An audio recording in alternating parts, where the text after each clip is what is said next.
you're all here. I appreciate that you came out on a nice evening when you can be doing lots of other things. Hopefully, we will encourage you in your faith, that give you some information that will help you believe in the God that created us. And that's really the purpose of tonight's lecture. And lecture is not maybe the right word. I just finished teaching at the college, and so we'll see what happens. I am Ed Lewis. I teach at Mobley High School. I teach chemistry and physics. I've been teaching there for 9 years. I've been teaching high school chemistry and physics, Chem 2, physical science. I've taught calculus and math analysis. I've taught earth science. I've taught biology. And I've taught for 24 years. And so, that's a long time. I've got one of my, not my first students, but pretty early. Janelle's back here. She was one of my very, was it my first year in Vandalia? My very freshman year in Vandalia, she was one of my students over there, and a great student, 4.0 I think. She was an excellent student. And she was really a very good student. That was a lot of fun. I had her sister a couple of years later there at Vandalia. I taught at Vandalia for 12 years. So it's nice to see former students and other people that I've known from either over at Mobley or around. So if you haven't got to know me, I'll try to introduce myself a little bit. I also teach at the Bible College over here. I've taught part-time for them at Central Christian College of the Bible in Mobley for 18 years. This is my 19th year teaching over there. And I teach the physical science class for them. And I also teach a creation science class for them. And it's a 3-hour course that's actually going on this semester. And so if you're interested in taking that as a year, come on over and take a class. So that's a little bit about who I am. Tonight we're talking about, let's see if I can get this to the board. Oh, I wanted to introduce my daughter, Naomi. She's the one with the arrow pointed. And actually there's 2 arrows. The bigger guy up there with the mustache and the hat, that's me. And that's Naomi down here. Naomi's over here. She's a tennis player. She was a senior this year, and I was her coach. I was lucky enough to be her coach, and she went to state this year. That was the first time that we'd had anyone go to state for a few years, and then the team got to go over to the sectionals, and the first time they'd ever won a game at sectionals, and that was fun. And so we had a great year. And so just a couple of little things. One time, very early in the season, I like to tell stories about the people. And this one, we said, "No, you got to tell something nice about me, because last time you told a mean thing about me." So, or not, whatever. It was just she was a little bitty kid that couldn't count on her toes or something. But now, as a senior, when we were there in Sedalia at the Sedalia Smith Cotton tournament, Naomi and her partner were playing doubles, and as they were playing doubles, they got up against Elias, and we heard Elias saying, "Oh, good, you got a good draw, you got Mobley first round," right? Wasn't that right? Not Elias, Hickman. Yeah, Hickman. And they said, "Well, we got Hickman first round, you got a good draw, you got Mobley, you got to be able to take care of them quick." We heard the other coach saying that, and it was over fast, actually, right? So I think they beat Naomi and her partner beat them 8-2, right? Went on. 8-0. I'm sorry, my mistake. 8-0. So they went on to take second place in the tournament, only losing to one much larger school. And at the very end, and so they had a good tournament. They had a great season. Had a lot of fun. But at that tournament, it was just maybe a little misunderstanding. You know how misunderstandings happen. People just don't quite know everything. And so it was a very, you know how it is in tennis season, and probably in softball season. Is softball the one you have in the fall here?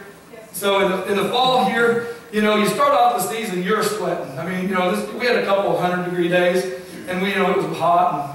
Well, this one wasn't, all right? Because we'd had about 3 weeks of real hot weather. Then we had that sudden cold snap. We went to Sedalia, and it was like 45 degrees, and raining. It rained right before we got there. Wind was blowing like 25 miles an hour. We were freezing. They finished their first match. They come over early in the morning. We were sitting there on the bench. We were all huddled up. We had our blankets over there. He said, "Well, you did a great job." So Naomi comes over there, and she sits there, and she's cold, and she sits on my lap and put the blanket around her. But we've taken a couple of other players to the tournament. One of them was a junior, but she was just her first year playing tennis. And you look over here, and she's talking animatedly to one of our other players, like, what is going on? You know, and we find out later that she was talking to Amber, which is another player, and said, I don't know what is wrong with Naomi. She's over there sitting on Coach Lewis's lap. and so, yeah, it was just a bit awkward. Elisa was her name, and she was like, what is Naomi doing? We didn't know this at the time, but she was going crazy, and Amber couldn't figure it out, because she knew Naomi and I for a long time, but Elisa's her first year, and so Elisa, then we found out later, Amber comes over and says, you wouldn't believe what Elisa said. And she said, what is Naomi doing sitting on Coach Lewis's lap? That doesn't seem at all like Naomi. And then she says, well, why wouldn't she? She says, you know, and she looked at her like that, and she said, this is her first year. She said, what kind of a team is this? And so then Amber said, well, that is her daughter. That is his daughter. And she goes, oh, and she had, you know, 3 or 4 weeks into the season, I thought maybe I must have been doing a really good job of not showing favoritism, because it was 3 or 4 weeks into the season there, and I know it was her first year, but she had not made the connection that Naomi was my daughter, and I guess it would have been a little odd, right, if you hadn't made that connection. So it was a lot of fun. Here's a little picture of Naomi and Emily McCarter. She also goes to Timberlake Christian there in Moberly, goes to school with us, and they were partners going to state, and got 12th in state, and in doubles tennis, and so I told something nice about Naomi today, so she won't be mad at me on the way home. But anyway, my wife Sarah's here, sitting back there with Naomi, and she didn't get to come on Monday, but she'll be here a few times when we're having these little talks. So anyway, just a little bit about who I am, and so I wanted to tonight talk to you about the sign of design. Before we do that, let's review real quick. Why do so many scientists believe in evolution despite the I think, mounting evidence against it, that there's so many logical things that go against it? What is the one thing that really, I think, lays the groundwork for it? They make a bad assumption. And we played a couple of games the other day about assumptions, right? And if you make a bad assumption, things that you base on that assumption can do what to you? It can lead you astray, right? And the things that you build on those assumptions will a lot of times, you know, not be good things. Won't lead you closer to the truth. And so, you know, we played, I think it was Dick and Jane and Jack and Jill. So, I got another little murder mystery for you tonight. So, here it is. 51 bicycles are scattered on the floor in a smoke-filled room.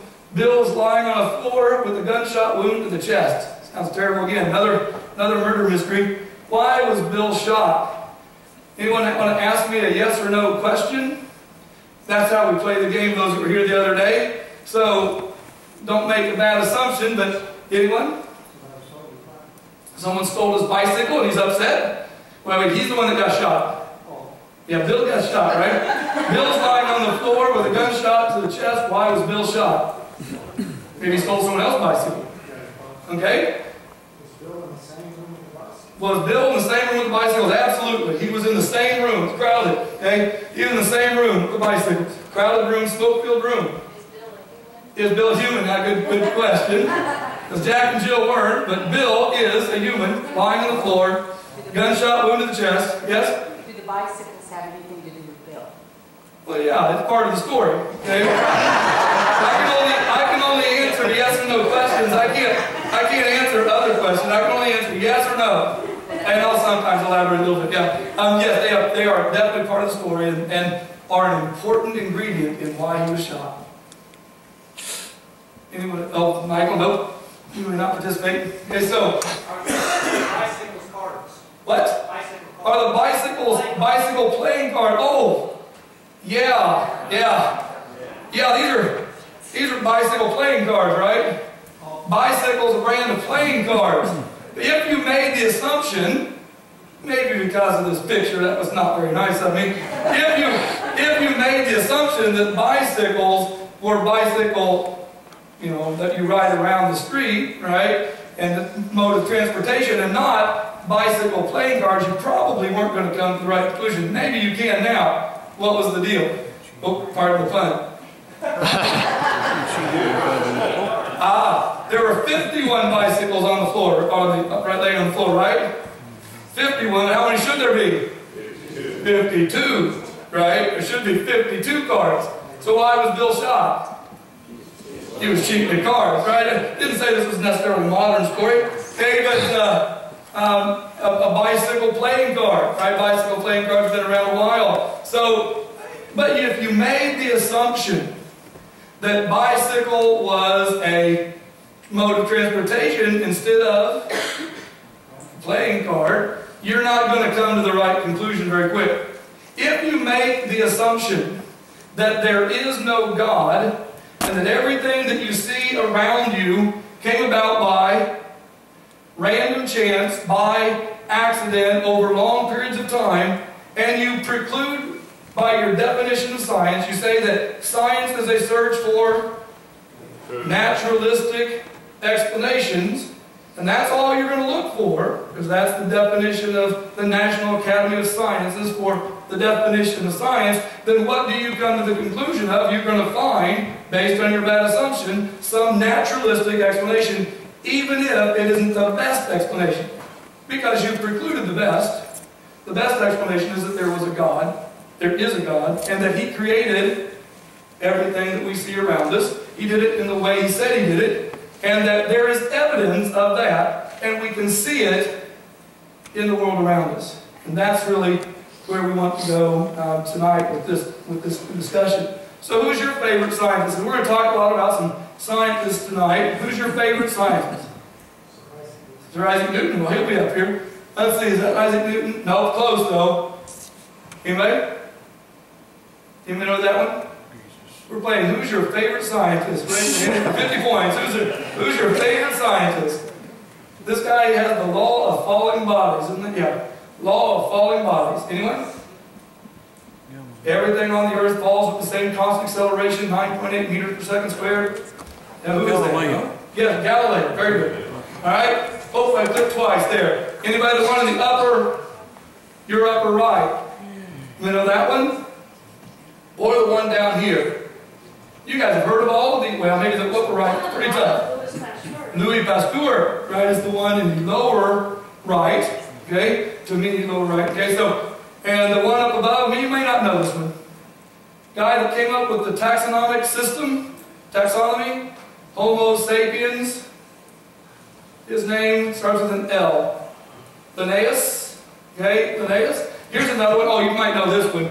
Anyone ever had? How many of you kids? Let's see. Who's in sophomore year biology? Is anyone here sophomore year? Okay, sorry. I apologize to you. Okay? I bet you've done something and you don't like this guy at all. He's the one who came up with Punnett squares. Right? What's his name? Gregor Mendel, right? Mendelian genetics, Punnett squares. How many people like doing Punnett squares? You've done some Punnett squares, right? Little X and a line, you know, smooth peas and round peas. And who really cares whether the peas are smooth or round? Just eat them. Right? Put them in a stew and eat them. Okay? So that's Gregor Mendel. You guys know that. You guys had to do Punnett squares sometime. You know, they had those back in the day too. All right. Oh, there's probably somebody's favorite, right? Albert Einstein. Yeah. If we took a poll, he'd probably be one of the top ones. If it wasn't Sir Isaac Newton, it probably would be Albert Einstein. He's one of my favorites too. He's a fun guy. Here's the one you probably don't remember. 1945 is pretty important. His name is Arthur Compton. Arthur Compton. You may know what he did, what he worked on? Manhattan Project. He was the scientist in the White House who was the advisor to the president on the Manhattan Project. He's not Robert Oppenheimer, the guy who was out there at Los Alamos. He's the guy in Washington, D.C. directing the Manhattan Project. Arthur Compton. Here's another one for you. Yeah, looks like a girl, but he's got some long flowing locks there. I bet some of you people who have chemistry in right now or gas laws. Robert Boyle, heard of that one? Robert Boyle. These are all famous scientists if you were in high school. Oh, who's this one? Now we finally got to the one you said first. Who's that? Yeah. Isaac Newton, right? In his younger days. Sir Isaac Newton. What do all these scientists? Well, I didn't put myself up here, did I? I don't know if I. Darn, I thought maybe someone would say you. Okay. So here, these scientists, what do they all have in common? Anyway? what? They have what? They have a belief in God, and most of them, not all of them, but most of them have a belief in a creator God. God created everything. Now, Albert Einstein didn't believe it exactly the same way we would, but the others up here would have said almost exactly what I'm going to be telling you tonight.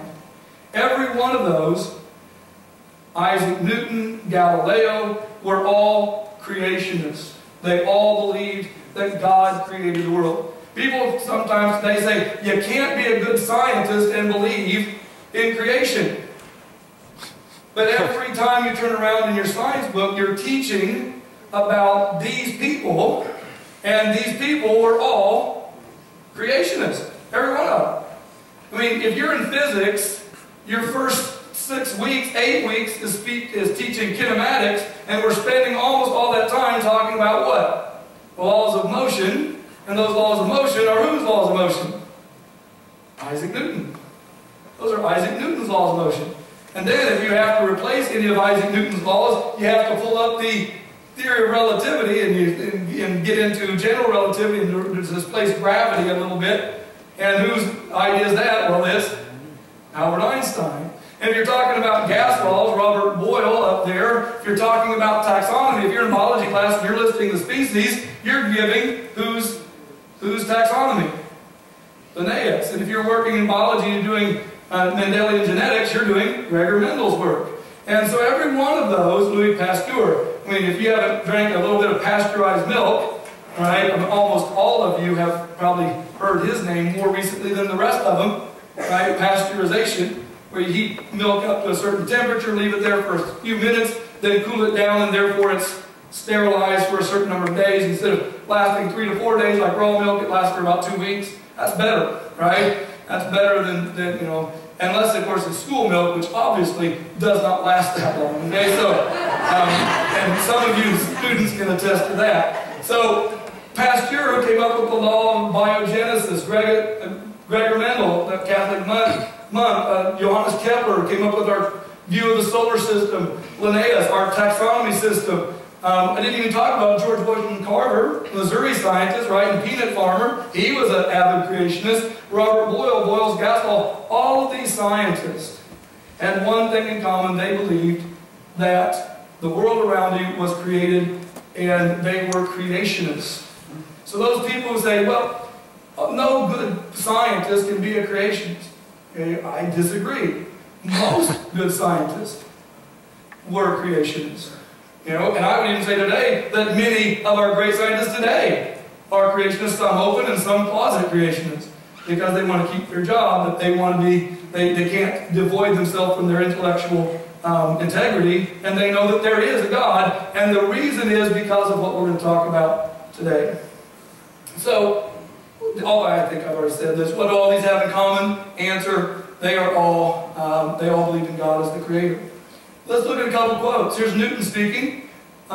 He said, gravity explains the motion of the planets, but it cannot explain who set the planets in motion. God governs all things and knows all that is or can be done. Does that sound like a person who believes in evolution? Sounds like a person who believes in God, who believes that God is in control. Okay? And then we have Einstein. I think I gave an Einsteinian quote the other day. I want to know God's thoughts. All the rest are just the details. He didn't refer to God as the creator God. He refers to God as the old one. If you read his own biography and biographies about it, you know, people say, "Oh, Einstein wasn't an atheist." No, he wasn't. All I got to do is read his writings. He was not an atheist. He didn't believe in God the kind of way we do exactly, but he believed in the one of old, or the old one. He was of Jewish faith, okay? Not really a practicing Jew, but he believed in the old one. That's what he called God. All right, Arthur Compton, he's where I like Arthur Compton, because one of the things I like to focus, I studied a lot about the making of the atomic bomb Manhattan Project. I've taught down at the Missouri Scholars Academy on that topic, and it's a fascinating time of history. And one of the people in charge of it, Dr. Arthur Compton, he said this, okay, for myself, faith begins with the realization that a supreme intelligence brought the universe into being and created man, It is not difficult for me to have this faith, for it is incontrovertible that where there is a plan, there is intelligence. An orderly, unfolding universe testifies to the truth of the most majestic statement ever uttered. In the beginning, God. In the beginning, God created the heavens and the earth. We quoted those first 5 verses last time, right? In the beginning, God created the heavens and the earth. And he got the Nobel Prize in 1927, almost the same year that Einstein got his Nobel Prize. Right? So this is a Nobel Prize laureate in the 19th century, or in the 20th century, in the 1900s. He believed in the Creator God. He got a Nobel Prize. You mean can a scientist be a good scientist and believe in creation?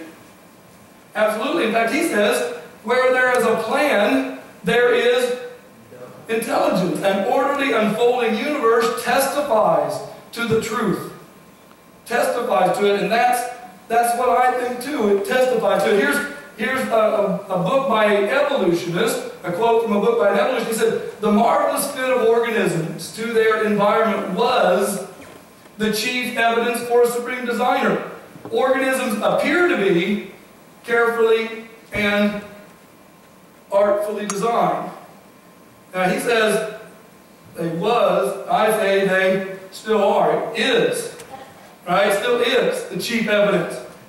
It is the evidence, the strongest evidence is that when we look at the world around us, it appears to have been carefully and wonderfully made, artfully designed. And where there is design and intelligence, there is a designer and an intelligent creator. Without him, it wouldn't work. Random chance is not enough. Random chance is not enough. So let's take a look at a couple of things here today. I've got a few demos. Oh, yeah, there's a nice picture. Okay, what do you think? Who is the creator of this masterpiece? And it is a masterpiece. It's going to sell for large quantities of dollars if it comes up for auction again. Anybody have an idea? Creator? Here, maybe this will help. Here's another work by the same artist. Beautiful work, isn't it? Yes? Come on now. If someone knows who this is, this artist starts with a P. Picasso. I don't know. Is that what you want hanging in your living room? Okay? Alright, that is, you know, if the lights go off and then the lights come on, oh man, you know, that may not be something you want on your wall, but it's pretty obvious who the creator is of that work. Why? You can tell his fingerprint. You can look at what he created, and his paintings, whether you like them or not, have a distinctive look. Right? People tried to imitate his paintings, but his paintings are pretty obvious. They're by that creator, Pablo Picasso. He created those paintings, and, well, I'm not saying they're my favorites, okay? But it's pretty obvious. Now let's go with this. Don't blurt it out yet. Give the younger generation a chance to actually see some paintings. Okay, so, and here's another one. Who's this by? Norman Rockwell. Alright, Norman Rockwell. There are the young kids think. Okay? And all the older people think, yeah, Norman Rockwell. Okay? He painted pictures for the Saturday Evening Post and put, you know, back when, you know, it wasn't all done on a computer. Yeah, right? He made covers for these magazines. A lot of his, I mean, it's pretty obvious. What is it about Norman Rockwell's paintings? I don't know. It's just they have a look to them. It's obvious, isn't it? The characters that he paints, the style that he paints, the way that he paints, it's obvious. That's a Norman Rockwell, right? Because you can tell that there's a designer because there's a certain design to it, look to it, a pattern to it. Here's a painting. Hey, I think that one is right over here, isn't it? Yeah, there it is. There's a painting. Right, and here's another painting. It's back behind me here. All right, so done by the same designer? Possibly. Could be. Right, how would you, if I told you they're all done in acrylic? Right, this one's done in acrylic, that one's done in acrylic, this one's done in acrylic paints, right?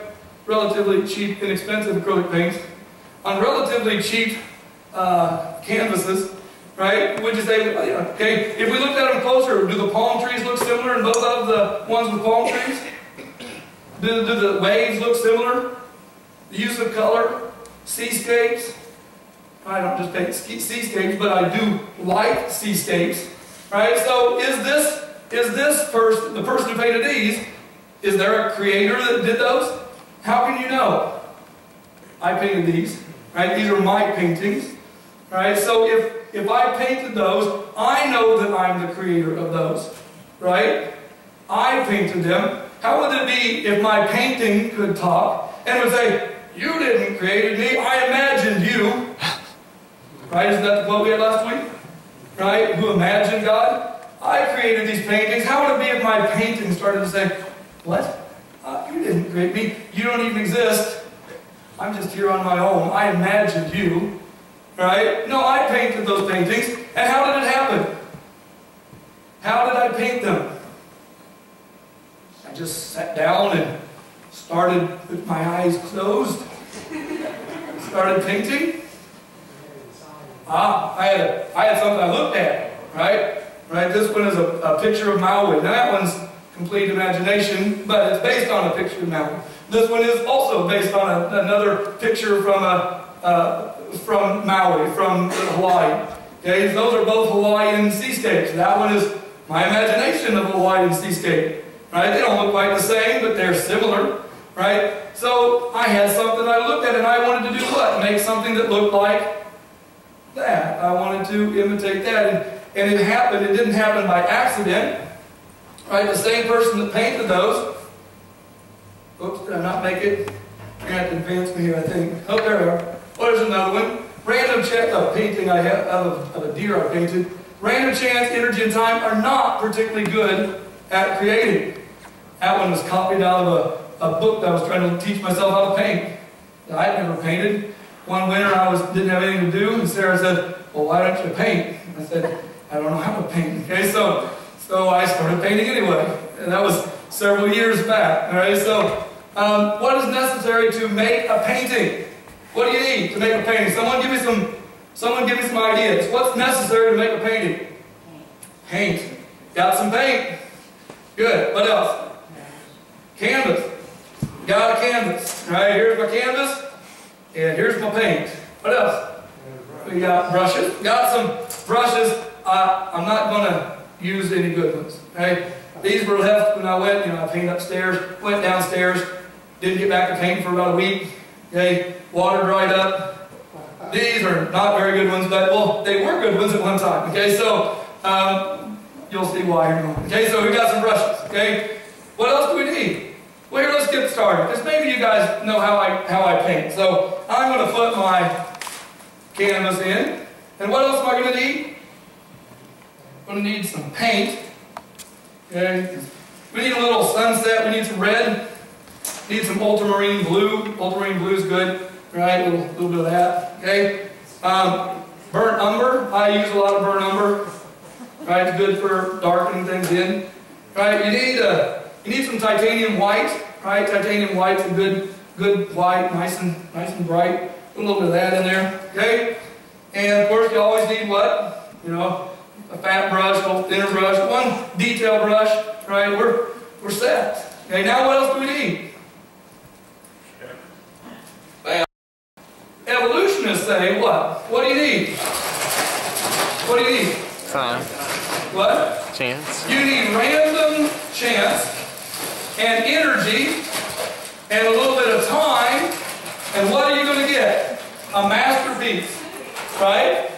So if I continue to shake this, not looking too good yet, okay? If I continue to shake this, what's going to happen is going to get more organized or less organized?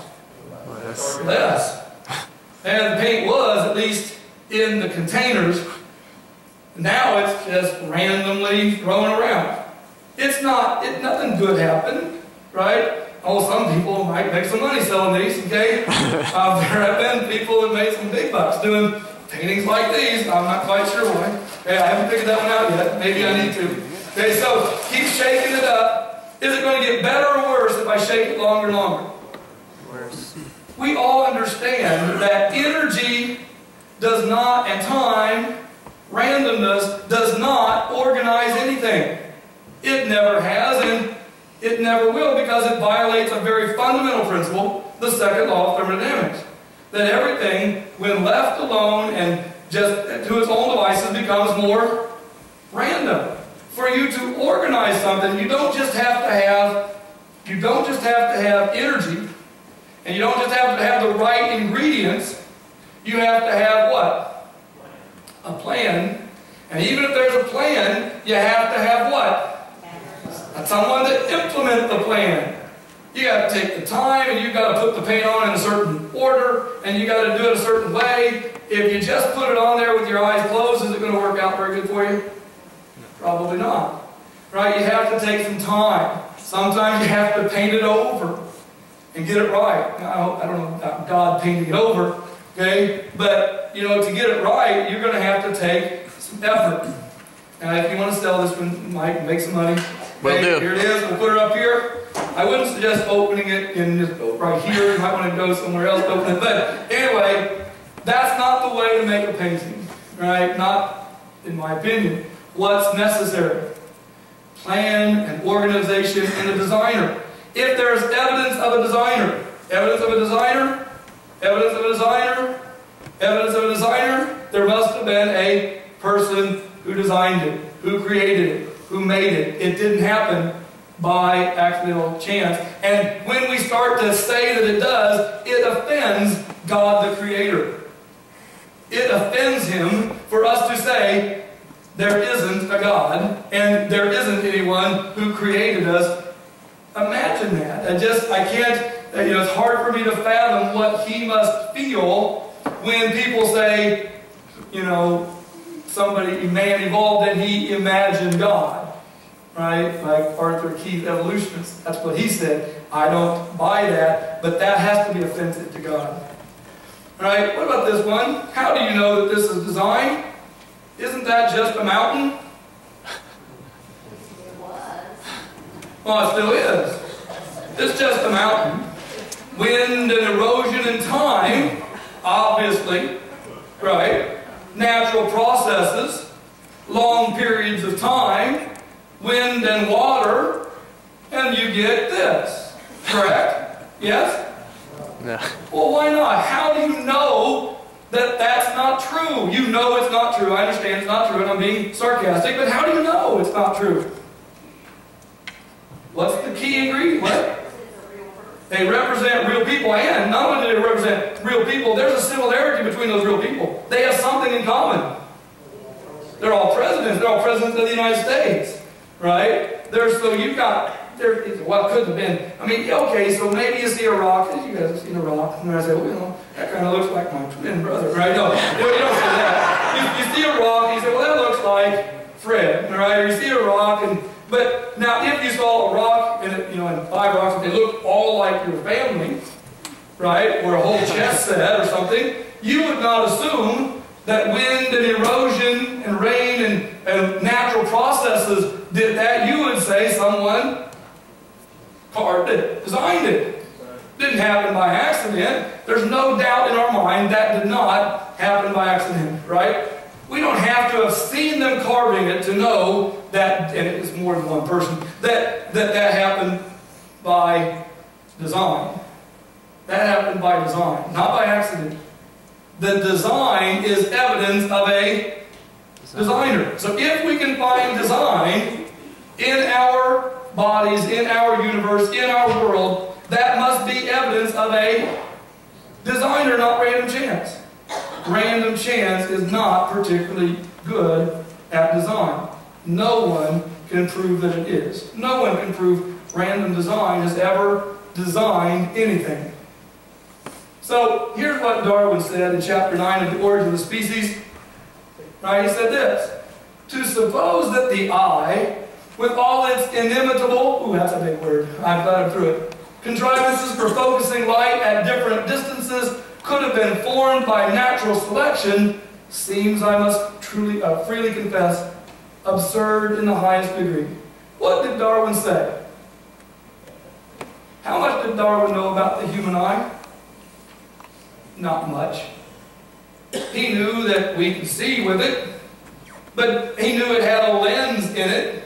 He knew it took in light and focused light. Did he have any idea how that light was converted to electrical energy? Did he have any idea how the light hit cone cells and that those cone cells were converted to different colors?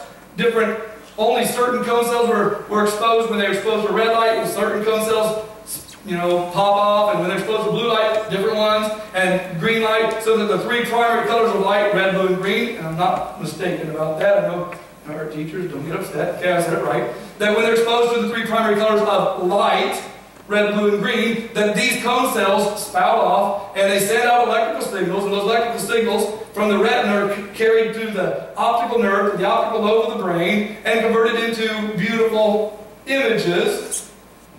Did he have any idea how that happened? No. He knew that the eye can focus light from various differences, various distances. Okay, he had no idea about the eye. We're going to look at a couple of things here in a second, but here's what the Psalms say. Psalms 94 says, "Take notice, you senseless ones among the people, you fools. When will you become wise? Does he who fashioned the ear not hear? Does he who fashioned the eye or formed the eye not see? He sees and he hears, and he doesn't like it when we ignore that he's there." What did he say? He said, "I am."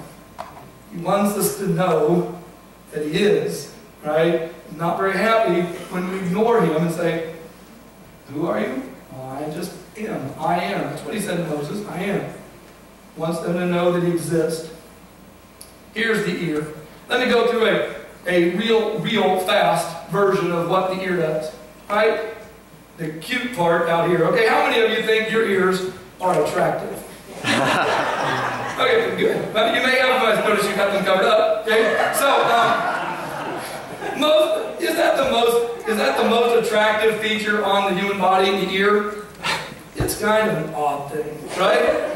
Really, you get right down to it. You start looking at your ears and think, that's just a little bit odd. Okay, it's kind of this thing that just sticks out there. What if it's stuck right out here like this? Now we've seen a few, but if they really stick right out, is that going to work good for you? For one, you're not going to get a date, right? So they're going to be passing those genes on. But anyway, so if you have them, if they're really sticking out when you're running, that's a problem, right? Going through a forest, that's not any good, okay? So that's not going to work all that good. So they're kind of laid back a little bit. But yeah, what's the purpose? If you start talking like I am right now, and I put my hands like this, boy, does it get louder? Because what are these pieces out here doing? They're funneling, they're channeling sound waves, compressions and rarefactions of waves into the ear canal there, the external auditory canal. And how long is the external auditory canal? Longer than this. Why? Why is that external auditory canal longer than that? So you can't stick your finger in it and damage your eardrum. No, I'm serious. That's why it is. And what's the diameter of it? Just a little bit smaller than this. Right? Because if otherwise, what are you going to do? Oh, I got an earache, and you're a little kid, and what are you doing? Damaging your eardrum. Oh, that's a nice design feature, isn't it? Well, it could have happened by random chance, or maybe the person who designed everything else designed that as well. Now, once that sound is channeled in, it hits the tympanic membrane, which is also known as the eardrum, and that eardrum picks up those vibrations and vibrates. And there's a series of bones there, the molluscs, the incus, and the stapes that vibrate. They're first and second and third class fibers. I don't remember. We don't even have time to talk about it. They vibrate. They do what to the sound? The vibrational waves. They aren't sound yet. They're just vibrations. They do what to them? They amplify them. And they send those amplified waves to the cochlea. And the cochlea is just like a microphone. It takes in signals like this, converts them to electrical signals, and then it sends them through a wire to the auditory center of the brain, and our auditory center of the brain takes all this noise that we hear and allows you to focus in on one voice, even in a crowded room, filters out all the other sounds, allowing you to hear one person, and interprets that as speech. Noise cancellation technology has only been around about 20 years. And yet, if we'd have just paid more attention to the creator of the universe and paid attention to what he did, that's what he does. He filters out all those those sound waves that are in the background, flips them upside down, sends them back through, cancels them out, so that all you hear is the voice that you're trying to tune into. Hopefully it's mine right now. Okay, so that you can hear what I'm saying. Did that happen by accident? How could it? Imagine if you have a big thing like this, but nothing else. Just a couple big flaps out here. Is that going to help you much? What if you have a little channel right up here, but no big flaps and no auditory nerve and no tympanic membrane and no cochlea? And is it going to help? You're not going to hear anything anyway. You see, without any of it working, without all of it working, nothing happens. And think of the number of genetic chromosomes, the number of chromosomal material that's there that has to describe that. And all of that had to happen by, that design happened by random chance. Does random chance give you good stuff? Does it give you organization and pattern and design? Or does it give you chaos? The author of chaos is not God. The author of disorder and chaos is somebody else, not God. Right? That's the ear.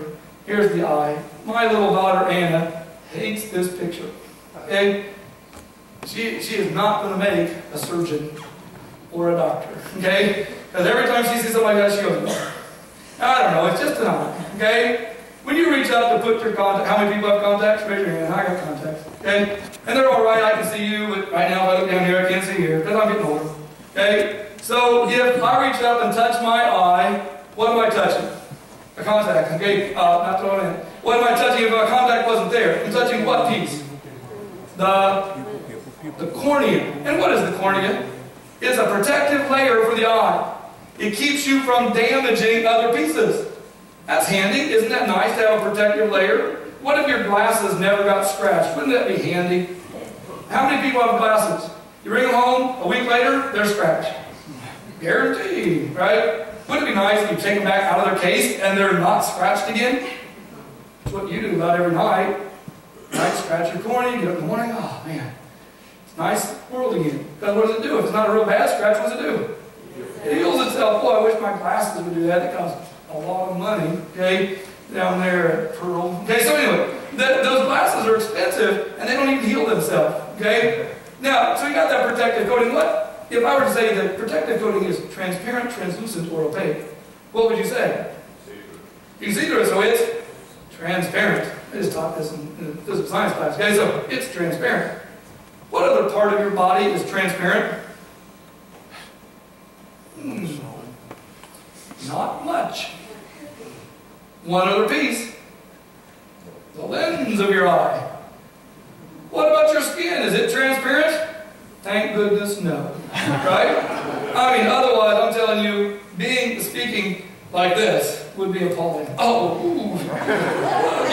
You're just looking around here, the blood's pumping, there's muscles and twitching, and you're like, oh, come on. Okay, so it would be tough, wouldn't it?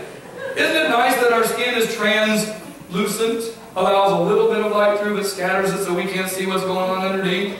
That's nice. That's a nice design feature. All right? I'm serious. That's a nice design feature. I know for surgery it'd be nice if you just look at, oh, there's your problem. Okay, but it doesn't work quite that way. You have to, you know, cut in there to get, but now, then the light goes through what? A diaphragm. It's a diaphragm. What is it? It's a piece that goes open and closed.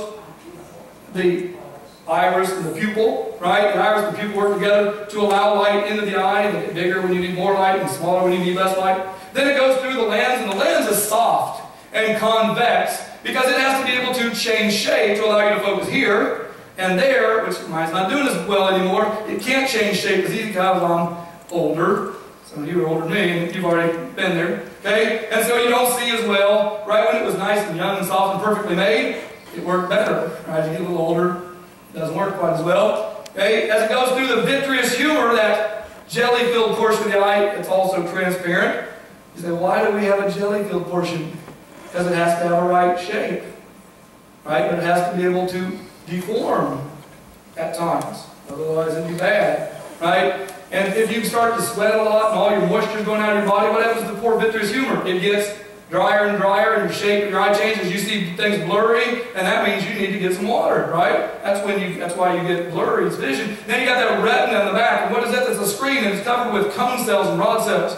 Cone cells see 3 colors of light: red, blue, and green. The primary colors of light. When those mix, they make the primary pigment colors: magenta, cyan, and yellow.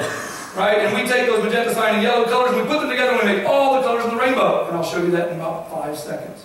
And when those cells pick up the electricity to send them through the optical nerve to the optical lobe of the brain, they come in upside down, the brain turns them right side up, puts all the color to them, and we can see everything that you see around you.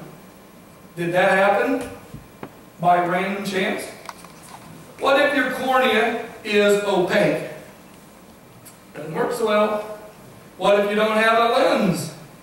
Don't see anything.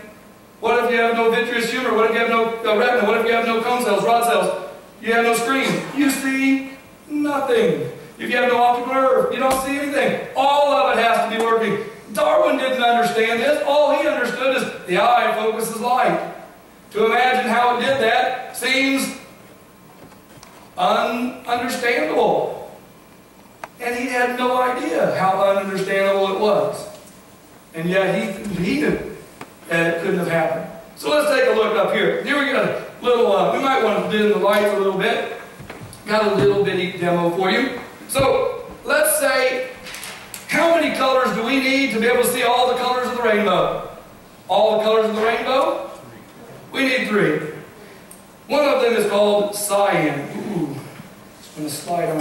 Oh, look. Okay, moisture. Okay, so moisture will keep it from sliding. So here is cyan. You see that? Isn't that pretty? Okay? Now we need another color. What is that one called? I think we know this one. Yellow. Let me slap a little yellow on top of my cyan. Look at that. I only put 2 colors up there. How many colors do you see? Several. Wow, I see quite a few, but still, so what? That's not all that impressive. Let's put a 3rd color up there. Magenta. Alright, the 3 colors that come from what the eye sees. How many colors do you see? Lots and lots, thousands of shades of colors. How did that happen? Because every bit of light that comes to your eye stimulates your eye a different amount. It sends that signal to your brain. Your brain translates that into a particular color, and you see all of these beautiful colors. I love color. Color is fun. I don't like drab, boring things. Now, what if I want to see depth to it? What else do I need? I need rod cells in my eyes, and what do? They take away some of the light. I mean, sorry, I'm going to have to do this maybe. Oh, that didn't help. See if I can get it squared up again. Yeah, try it. That's not perfect, but you'll have to get the idea. What do we get? Do we see some 3D effect? Yeah, we see some depth. Because as your rod cells in your eyes, they take intensity. See, you're pretty close to me, and I can see your face pretty well. Because you're close to me. But if I see something in the back row, they look pretty dim. That's not personal. I didn't mean you look pretty dim. Okay? I'm just staring back there. Sorry about that. Okay, so you look kind of dim tonight, but you look pretty bright because my rod cells see more light coming from you and less light coming from you because you're further away, and that's how we know things are further back, right? Further back. That was for Naomi for what you said the other day. Just joking. Just joking. So, we have one more. If that one wasn't fun enough, I like this one just about as well. Here's a nice yellow one. Isn't that pretty? And here's magenta on top. Alright? That's looking pretty nice. Uh-oh. I may need another hand. Okay? And a cyan. Let me put them all together. And what do we get? Wow. 3 colors. God is efficient. Not only is a God of design, but He's a God that is efficient when He designs. He could have made us have cone cells for every color, but what does He do? He makes us have 3 different types of cone cells in one rod cell, and from that we see everything.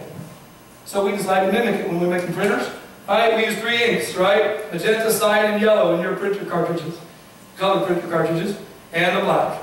And we're good to go. Right? All from that one little thing, one feature of the eye. I think that's kind of cool. Now we could buzz ahead. Okay? Alright. Cover your ears. Okay, so I think this is, to me, the most logical problem for evolutionists. The concept of human reproduction. You can think about it for animals too, but I want to focus on human reproduction.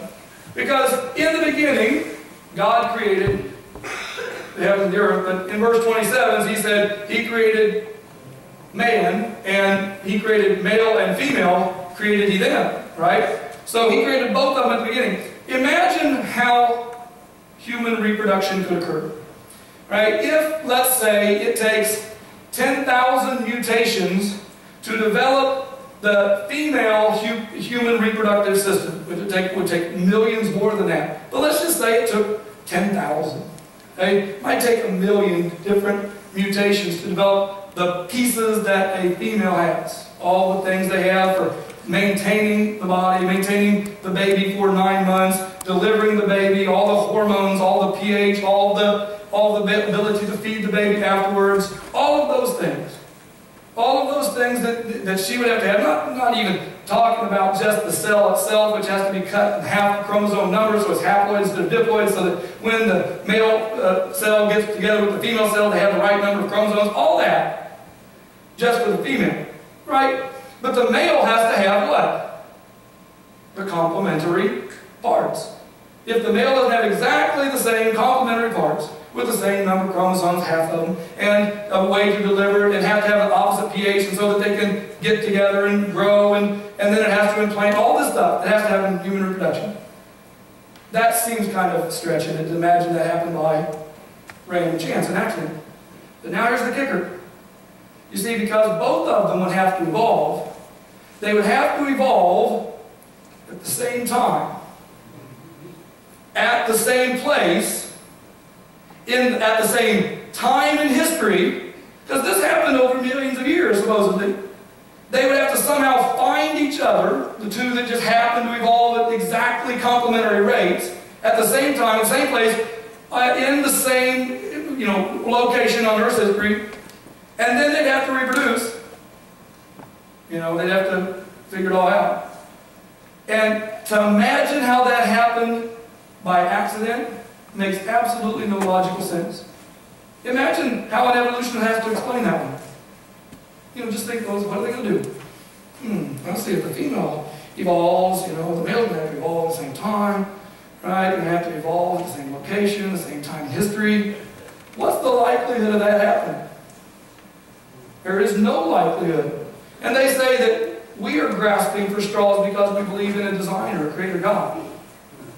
Right? I don't believe so. Okay, the firefly. Fireflies are not the most complex of critters, are they? They're not like, oh, that's an amazing complex critter. Well, really, it kind of is, right? A fly, can you do that? Right? So that's pretty good. And its bottom can light up. Can you do that? Don't answer that question. Okay? So I have here a little tube, which you guys have seen before, right? A light stick. You guys have seen a glow stick, yep? Little light stick. Back in the 80s, when I was, wanting to learn, late 70s, early 80s, when I was wanting to learn chemistry, Sigma Chemical Company was collecting firefly bottoms. What were they going to do with those firefly bottoms? They were going to squish them up. They were going to dissolve them. They were going to synthesize, find the chemical in them so they could do what to it? Imitate it. So they could imitate it, so they could make light. So they could make chemiluminescence, and they were successful. That's good, right? They were able, a team of chemists working for 10 years, were able to get together and make a synthetic chemical called luminol to imitate the real natural chemical called luciferin, which means the light bearer, named after Lucifer, okay? The light bearer. But they were able to make a light stick. So now I'm going to turn it off for you. Right? On, off. Because you see, we're not particularly good at that. But the firefly can. Right? He can put the enzyme in there that turns it on, turns it off, turns it on, turns it off, turns it on, turns it off. Now we can actually synthesize a reaction that can turn it on and off eventually. It's complicated and it doesn't last very long. And it took a team of chemists many years to do it. I think that's kind of cool. Who designed that? Now, let's say that the firefly was able to mix the hydroquinone and luciferin in the bottom of the firefly, and his bottom was opaque. Bad design. Because who would see it? The bottom of the firefly has to be at least translucent. It's mainly translucent. You can call it transparent, but it's kind of translucent. It has to be able to allow the light out. What good would it be otherwise? Right? So you say, well, it's just the firefly that does that. And there's eels that can generate 500 volts of electricity. 500 volts. That's a lot of voltage. Right? How does that happen? Just luck? Random chance? Or a designer? Right? So, you gotta tie that on, put it around your neck. It's kind of fun. Okay, so what about your blood? The life is in the blood. You can look at a couple of scriptures there. You've got to move along quickly.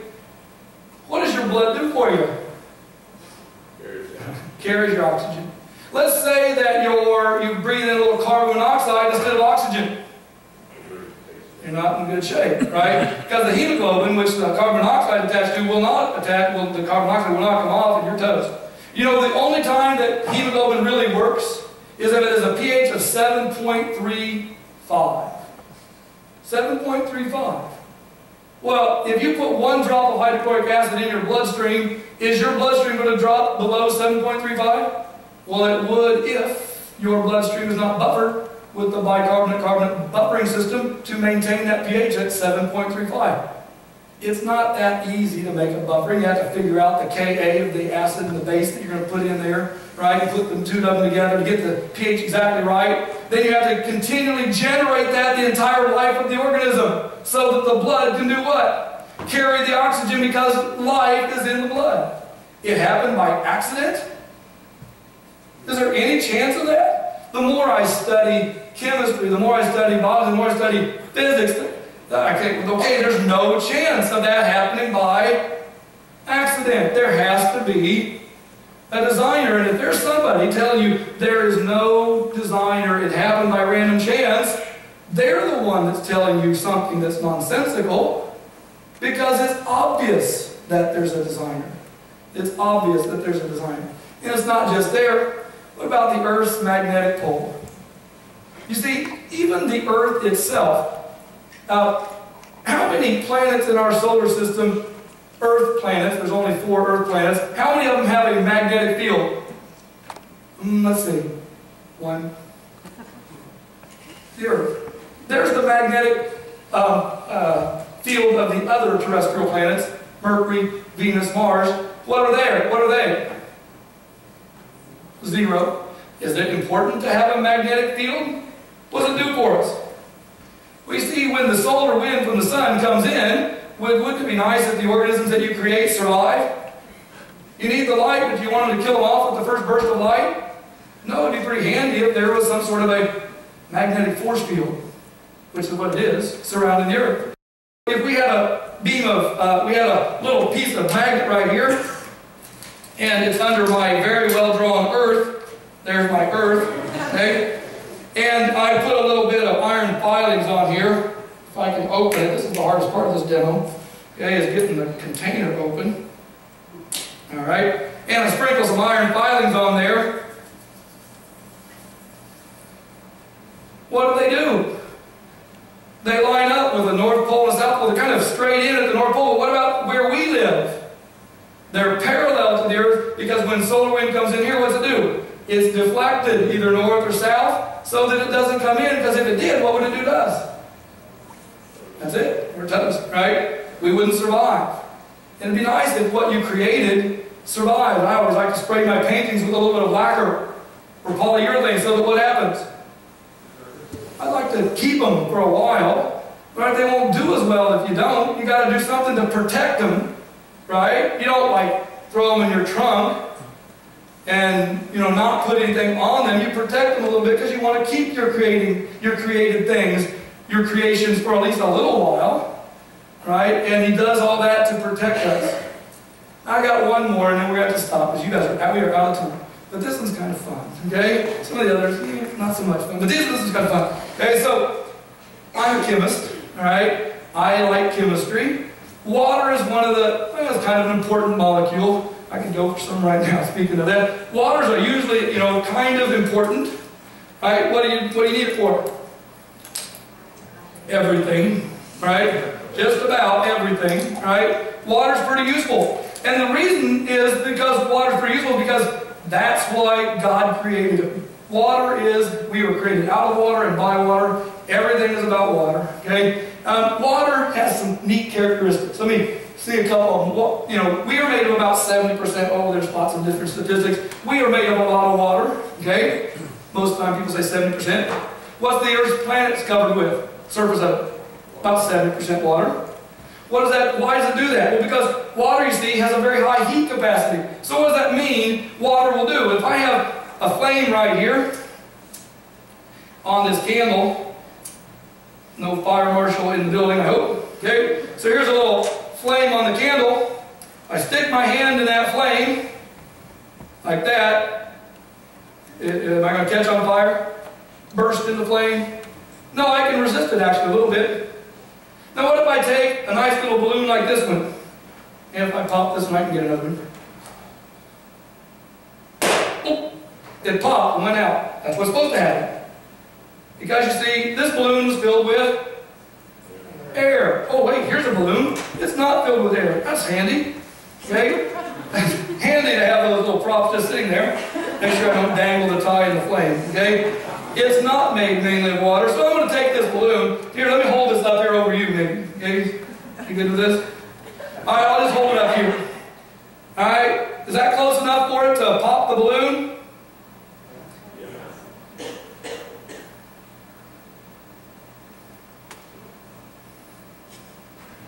Why isn't it doing that? Why isn't it popping the balloon? Because water is doing what to the heat? It's absorbing. In fact, this isn't hot, is it? Because it'd take a lot of heat to heat up that size of balloon.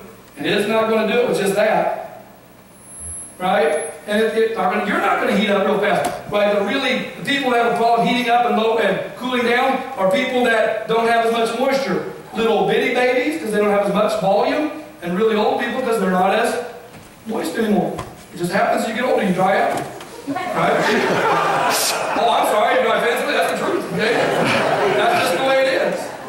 I'm a little drier too. Okay, so as you get older, you're more affected by changes in temperature. Right? That's just the way it is. Okay? Sorry. Okay? The bond angle of water is about 104.5 degrees. Because of that, water is a very polar molecule. What does that mean to do? It do. Okay? What does it mean? Well, whatever. I don't have to speak English, okay? What does it mean that water is going to do then? It's going to attract to things that are charged, like ionic compounds, like the salt that you need in your body that's going to conduct electricity. Because you see, every nerve sensor in your body communicates with every other one with a series of sodium and potassium ions. And if you can't dissolve sodium and potassium, and the only substance that's capable of pulling large scale ionic compounds apart is what? Molecule. Water, because you see it's polar and it's charged. Let's see how charged and polar it is. Water doesn't conduct electricity. I know people say, oh, water conducts electricity. No, the ions in water conduct electricity. Water will not conduct electricity. The ions in the water conduct electricity. Here's a little water. If I spray it in here, because this is, you want to hold this for me? I won't spray you. Maybe. Okay, so you stand back here whenever you're demonstrating to an audience. Okay, trying to show you the back of the audience. Okay, hold up your leg, like that in front. Okay, good. So I'm going to spray down like this. And you're going to keep that cup right there so that when I spray, it lands right in it. Okay, good. Oh, you got to just hold that position. I need another balloon because I popped my other one. Okay, so luckily, I have a few. All right, so you never know when you might need another balloon. All right, so let's see what we can do with this balloon. This will be our last one. I know those people are getting antsy, but we'll be done. Okay? And I may have to get somebody who's not sweating. I think I'm getting there. All right, I think I'm getting there. Okay, I know I'm going to look stupid, okay? But everything for science, we're in good shape here. Here we go. So we're shaking. Okay, let's stand that way. All right, that's good. You're good. Bring your hands there. Perfect. Okay, now you guys can you all see the stream of water? At least you guys out here. Sorry. Okay, and we squirt down here. Can you see it? See the stream of water? Yes or no? Yes. Some of you. Here we go. Okay, you try to keep that stream right beneath it. Okay. Well, keep it right beneath it. Okay. Yeah, keep it right beneath it. Right? What's happening? Am I moving this? Try that again. Sorry. I can't do. What's it doing? It jumped all the way up there. Why is it doing that? Thank you. Why is it doing that? Because this is a charged particle, and what's that water going to do? It's going to attract it. And of course, that's exactly what it does to salt and other types of things, that it dissolves and takes those, pulls them apart, and allows those things to conduct electricity in our body. Does it have to be that way? Yeah, it wouldn't function any other way. Right? Everything, the balance of salt and sodium and potassium ions in your body is crucial. When they take you and do a blood test, that's what they're looking for.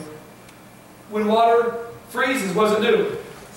It expands. That's a good thing. If it doesn't, you guys are farmers, if it doesn't, what's going to happen to the fish? Because if it freezes on the top, what happens to the fish underneath? Nothing. They're fine. But what if it froze and it froze from the bottom up? How's that going to work for the fish? Not so good. Right? That's a nice design feature of water. We could go on and on and on about the design feature of water. Oh, we don't have time for this one. Right? And it's probably a little too complicated. So, the racemic mixture of molecules, right-handed and left-handed stuff. All molecules in your body that you use that are proteins are left-handed. What does that mean? They're all like this. They all have a left-handed nature. And when those guys back in the 1950s synthesized amino acids and said, well, we made life? No, what they did was they made amino acid molecules, and they were 50-50. Some left, some right. And they would never go together to make any type of living protein molecule, because all living protein molecules are a certain handedness. And the sugars that we eat are exactly the opposite handedness, right-handed sugars. So if you eat a left-handed sugar, what does it do? It goes right on through you. Splendid. Okay? It just goes right on through you. Okay, so that's kind of handy, but you see the only thing that has it is life. How did that happen? We can't do it. We can't do it in our laboratory. Right? Whenever we make them and we synthesize them, they always end up being half and half. But life is all one way for the proteins, all one way for the sugars. Why is that? Okay? Because you see, it's got a design function. We can go into that, but it's very complicated. Okay? But it has a design function. You see, nothing that we have here came about by accident. Everything came about because of a designer. If it's, you can just see here. What do you think? Is that us? Is that how we came about? Or did we come about because someone made us this way? Thank you. You're welcome.